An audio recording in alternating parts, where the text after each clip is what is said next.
Hello, and welcome to the Secrets of Happily Ever After podcast. I'm your host, Monica Tanner, and I'm super excited about our topic today because for the last probably few months, I've been talking about my new book, Bad Marriage Advice, Debunking Myths That Will Make You Miserable and What to Do Instead. And this past week, we officially hit #1 on the Amazon bestseller list. So thank you from the bottom of my heart to everyone who supported that, who bought the book, who shared about the book, got excited about the launch. But I was thinking about the whole process of launching this book and the events that surrounded it in my family, my kids' sports, and all of the things that were going on. And I felt really, really grateful, not only for all of you, but also for my teammate, my partner, my spouse, and all of his support and love, and being able to accomplish so much together. And so I wanted to do an episode about teamwork because if you know anything about me, you know that I am a product of team sports. My husband and I both played soccer in high school. My husband went on to play in college, and I loved watching him. And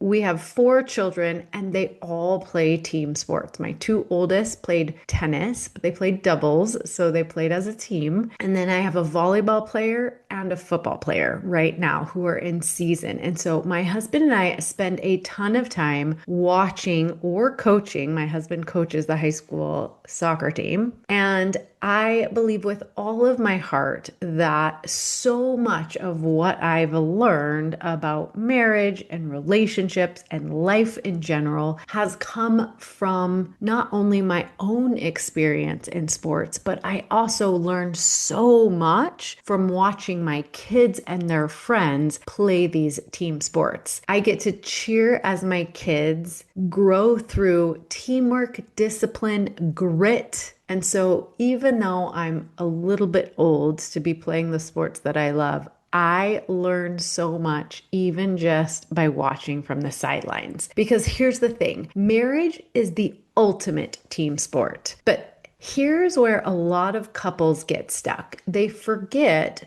that they're on the same team. And so they start treating each other like opponents instead of teammates. And that's where they run into trouble. So today I wanted to do an episode in attempts to point out a few areas in which marriage is a team sport, but couples often get stuck. So today I'm going to give you 4 key ways in which marriage is a great team sport and how learning how to play your positions, communicate like pros, and appreciate your differences can completely change the game that you're playing. So if you're ready, I'm ready. This is one of my favorite topics. Here we go. #1, the first lesson from team sports that applies to marriage is to appreciate your differences as strengths. So, you know how every great team has players with totally different strengths? Like if you're talking about soccer, you've got a star forward who scores the goals and the defender or the goalie who blocks them. And you also have a coach that sees the whole field. Each of these positions, differences, are crucial to the game. No one expects all of them to do the same thing. That would be a disaster. But in marriage, we often forget that. We start having thoughts like, why can't they be more like me? Why can't we get on the same page about this? Why can't they just agree with me, right? Why can't they be tighter? Why can't they wake up earlier? Why can't they want to go out more? I've had so many clients talk about how they feel opposite from their partner, like they're incompatible and they're never going to be able to agree on anything. And here's the thing. It's not necessarily that you married your opposite, although they do talk about how opposites attract. Perhaps you were attracted to something in your partner that you either lack or look up to. And that's why your partner is the perfect teammate for you. So, a lot of these differences, like having one partner that's super organized and the other one that's spontaneous, or one that's a night owl and one that's a morning person, or introvert, extrovert, these are traits that are not necessarily ever going to be worked out. They're key differences, but for good reason. Your differences aren't the problem because no matter who you marry, even if you married your biological twin, which I'm just saying, same genetics, raised in the same family, they're still going to see the world differently because they've experienced it differently. So there's no chance you're going to marry someone exactly like you. And for good reason. Those differences are actually a huge strength. And when you start to see it that way, everything changes. So think about your favorite sport. If everyone tried to be the forward, there wouldn't be anyone to defend the goal. But if everyone tried to play defense, then you'd never score. So instead of thinking, why can't my partner be more like me, think more like me, or agree with me more, try thinking, what strength does my partner bring to this team that I'm missing? That's when frustration turns to appreciation. I remember when we were first married, I like to stay up late. I feel like at some point in the nighttime, my brain clicks on and I can get a lot done. My husband, on the other hand, is an early to bed, early to rise. In the beginning, that felt like a huge problem for me because I wanted to be on the same schedule as him. But as we started having kids and as they started growing older, I realized it was such a strength for our team because I could stay up late and help my kids with projects or wait for the teenagers to come home. And my husband could get up early and help them get ready for school. There's tons of examples like this where I could either be frustrated because of our differences or appreciate the strength that these differences bring to our team. So that's number one. Your differences are your strengths. Number two, understand the difference between offense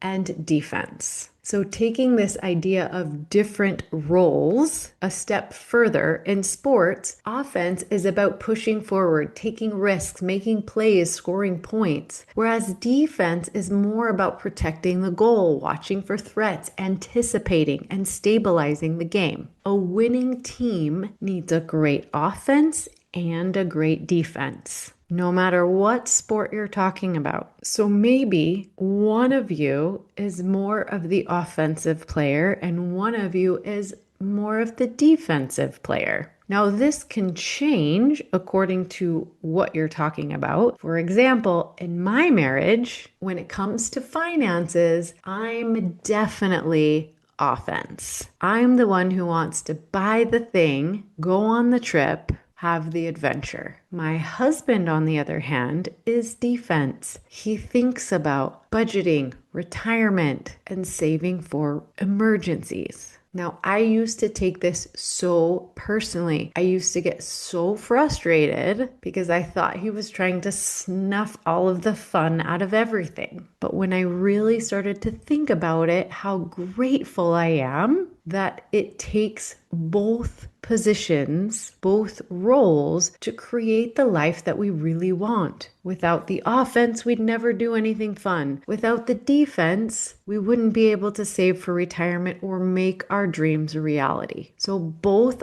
are equally important. There's no right or wrong. It's just learning to balance and negotiate and work together. The same goes for intimacy. Our roles are reversed there. He's more of the offense and I'm a little more on the defense. But again, there's no right or wrong. Both are equally important. The reality is that sexual intimacy is so important. You've got to score goals in order to win. So you want someone who's scoring and someone who's defending. Otherwise, not a lot else would get done. That's one of my husband and I's favorite jokes. We recognize that our different roles complement each other And so we stop competing against each other and we've started collaborating. Now, I talk a lot about collaboration in other episodes, so I'm not going to go into it in this one. But just know that when the offense and the defense collaborate, you get a really strong winning team. But in order for collaboration to work, you've got to have the third crucial ingredient for a team sport, which is communication. So number 3, communicate like teammates. The reality is no team will ever win without really good communication. Now, my two favorite sports right now are football, which my son is playing, and volleyball, which my daughter is playing. Can you imagine if the quarterback didn't call a play? You would have no idea whether he's going to throw the ball or hand off the ball, whether you're running a passing play or a running play. That would be total chaos. So communicating, calling a play, huddling up becomes really important. The same goes for volleyball. If you've ever watched volleyball, you'll see that they huddle before and after every single point. Why do they do this? It's all about communicating, making adjustments, supporting each other. Every good team communicates and huddles. So in volleyball, my daughter plays libero, which is a complete defensive position. She knows her role. She plays defense. She rarely, if ever, tries to kill it, which is an offensive play. So in her role as defender, her job is to make sure the ball doesn't drop. Now, when she's on the court, there's other defenders. So in between her and the other defenders is what they call a seam. Now, any good opponent knows that the best place to put a ball is in the seam. Why? Because in order to get those balls that are in the seam, the defenders have to communicate with each other. Otherwise, they would crash into each other or the ball would drop. Now, if you watched a lot of volleyball, you know that sometimes the ball does drop into a hole or into the seam. And guess what that team does? They huddle up, they reevaluate, and they make sure that the next ball doesn't drop. So huddling up in order to communicate is one of the most important things you can do in your marriage. In fact, I talk about daily huddles or daily connections. I recommend that couples huddle up 20 minutes every single day. Here's where you're going to reconnect, figure out what's working well, what do you need to adjust, and how can you have each other's back. I also recommend you huddle up once a week in the form of a date night. This is team bonding. And then once a year, for a week, you're going to huddle up in the form of a romantic getaway. Now, this is not only team bonding, but a strategy session. How are we doing towards our goal? What's working for us and what's not? How do we create more synergy in our team? And how can we communicate with each other better? It's simple but powerful because just like in team sports, communication keeps your team together. A really good example of when teams don't communicate, I wrote a whole chapter in my book about communication breakdown, which is the idea or the myth that if my partner loved me, they would just know. I see this happen far too often in relationship where teammates don't communicate and then they punish each other for not knowing the play. A good example is just this past week when my book hit #1 and I was so excited to celebrate. I didn't make my husband guess what I wanted to do to celebrate. I told him exactly what I wanted to do, what restaurant I wanted to eat at, and who I wanted to invite. And because I communicated that so clearly, we were able to enjoy in exactly the way that I envisioned it. So communication is key. And last but not least, #4, play to win together, not against each other. Okay, this is a big one because too many couples, after being together for any period of time, they start playing against each other instead of with each other. They start keeping score and resentment starts to build. It looks a little bit like, I did the dishes all week. What did you do? I'm the one who always planned date nights. I put the kids to bed last night. I said sorry last time. You picked the restaurant last week. There are all kinds of ways to keep score and create resentment. And that is not going to give you the winning playbook. It's not teamwork. That's called rivalry. So in marriage, we have to remember that it's not me versus you. It's not offense against defense. It's literally us versus everything else. So in a good, healthy, thriving teamwork style marriage, you're on a team and literally everything and everyone else is your opponent. Every decision you have to make, every problem that you're trying to solve, and every other person, including your coworkers, your in-laws, and even your children, are your opponents. Now, a very popular scenario I see is children are really good at recognizing the seams that I talked about on the volleyball court. They love to put the ball right in the seam. And if you're not communicating well and you're not playing as a team, your kids are going to score that point every single time. You have to communicate, you have to work as a team, and you have to see everything and everyone else as your opponent. Can you imagine if you were watching a game on TV and all of a sudden the offense turned against the defense and they started fighting about who was right or who was playing better? That team certainly would not win. And I'm sure that happens more often than not. But if you want a winning team, you have to be willing to play together to win. When you stop trying to be right and start trying to be effective as a team, that's when everything changes. Because here's the truth. If one of you wins, you both win. When one of you struggles, you both struggle. So stop keeping score and start cheering for your teammate. That's how you build a championship marriage. So let's recap. Number 1, appreciate your differences. They make your marriage stronger. You are not trying to be the same or agree on everything. Use those differences as your greatest strength. Number 2, understand your roles. In order to win, you have to have a strong offense and a strong defense. Once you recognize that, you can start to appreciate each other more. Number 3, communicate. Without communication, you're not going to get very far. And 4th, play to win together. Remember, you're not opponents, you're teammates. And when you build a strong, thriving, intimate, passionate team, and you recognize that everything and everyone else is your opponent, you start to win together. So this week, I want to challenge you to notice one way your spouse plays the game differently. Appreciate those differences. Appreciate their role. Huddle up